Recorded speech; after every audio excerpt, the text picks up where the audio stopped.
Bush versus Gore, 2000. In November of 2000, the entire presidential election between George W. Bush and Al Gore came down to Florida, where Bush was leading by just 537 votes.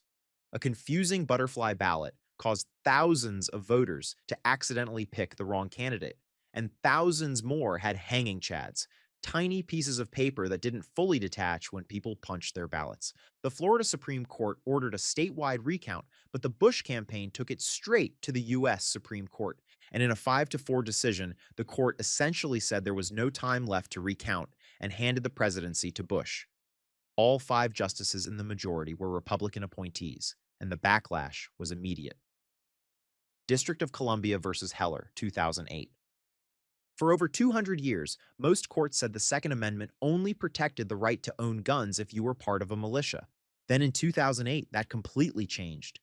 Dick Heller, a police officer in Washington, D.C., challenged the city's near-total ban on handguns. And in a 5-4 decision, the court ruled that the Second Amendment protects an individual right to own a gun for self-defense in your home, militia or not. Justice Scalia wrote the opinion, tracing the history of gun ownership all the way back to before the Constitution existed. But he also said the right isn't unlimited.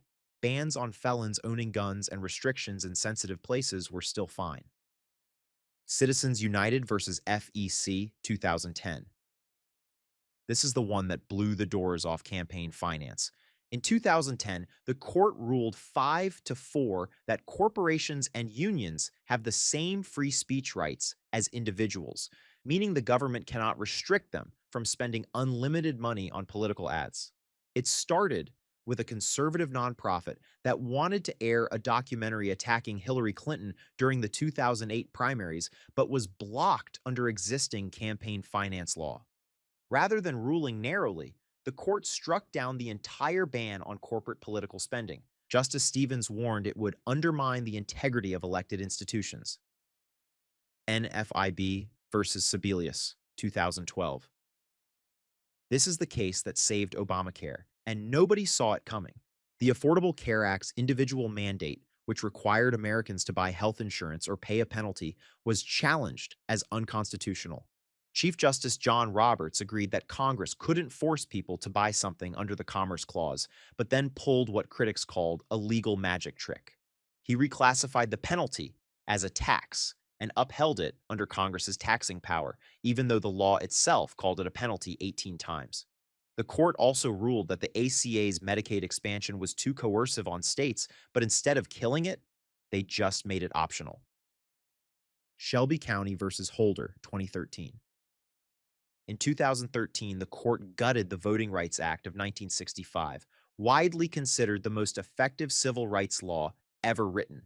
The act required states with histories of racial discrimination, mostly in the Deep South, to get federal approval before changing any voting laws. Chief Justice Roberts ruled 5-4 that the formula determining which states needed approval was outdated, saying the country has changed since 1965. The court didn't technically kill the approval requirement. They just eliminated the formula that made it work and told Congress to write a new one. Congress never did. Obergefell versus Hodges, 2015. On June 26, 2015, the Supreme Court legalized same-sex marriage nationwide in a 5-4 decision. The case combined lawsuits from 4 states where same-sex couples had challenged marriage bans. Justice Kennedy wrote one of the most quoted lines in modern court history. They ask for equal dignity in the eyes of the law. The Constitution grants them that right.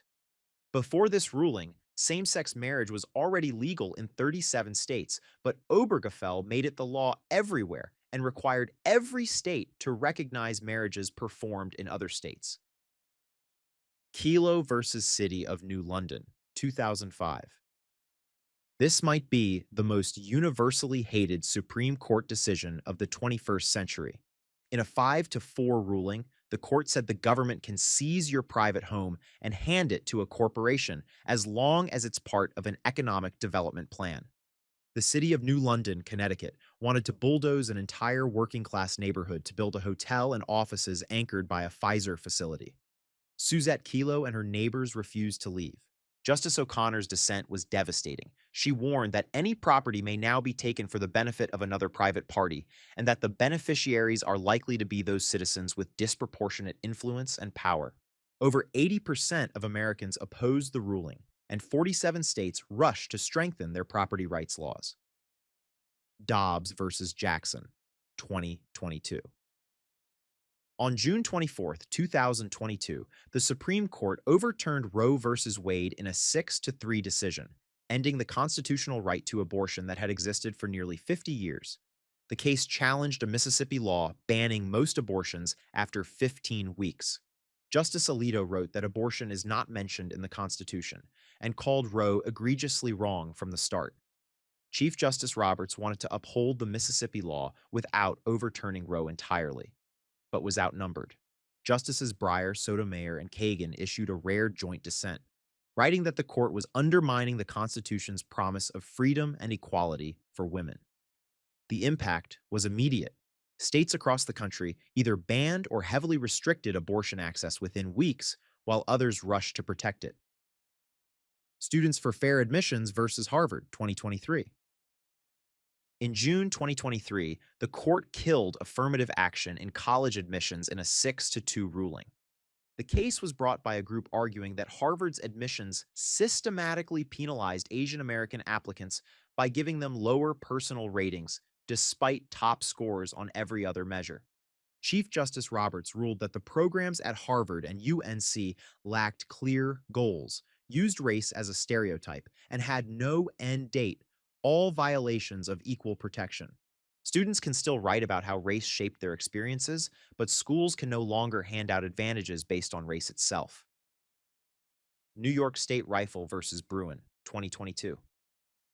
Just one day before Dobbs, the court dropped another bombshell, ruling 6-3 that Americans have a constitutional right to carry a handgun in public for self-defense. New York's 110-year-old law required people to prove they had a special need for a concealed carry permit. The court said you can't make people justify exercising a constitutional right. Justice Thomas also created an entirely new legal test. Instead of balancing government interests against rights, courts now have to ask whether a gun law is consistent with this nation's historical tradition of firearm regulation. The ruling immediately struck down similar laws in California, Hawaii, Maryland, Massachusetts, and New Jersey, affecting roughly a quarter of the U.S. population. Trump versus United States, 2024. On July 1st, 2024, the court ruled 6-3 that former presidents have broad immunity from criminal prosecution for actions taken as part of their official duties, something no court had ever established before. The case came from Trump's federal indictment for allegedly trying to overturn the 2020 election. Roberts created a three-tier system: absolute immunity for core presidential powers, presumptive immunity for other official acts, and no immunity for personal conduct. Justice Sotomayor read her dissent from the bench, a rare move signaling deep alarm, writing, "In every use of official power, the president is now a king above the law." Loper Bright versus Raimondo, 2024. This one sounds boring. It's not. In June 2024, the court overturned a 40-year-old legal doctrine called Chevron deference that had been one of the most important principles in American law. Under Chevron, when a law was ambiguous, courts had to defer to the federal agency's interpretation, meaning experts at the EPA, FDA, and other agencies effectively had the final say on what the laws they enforced actually meant. The court said that's over. Judges now decide for themselves what the law means. No more automatic deference to agencies.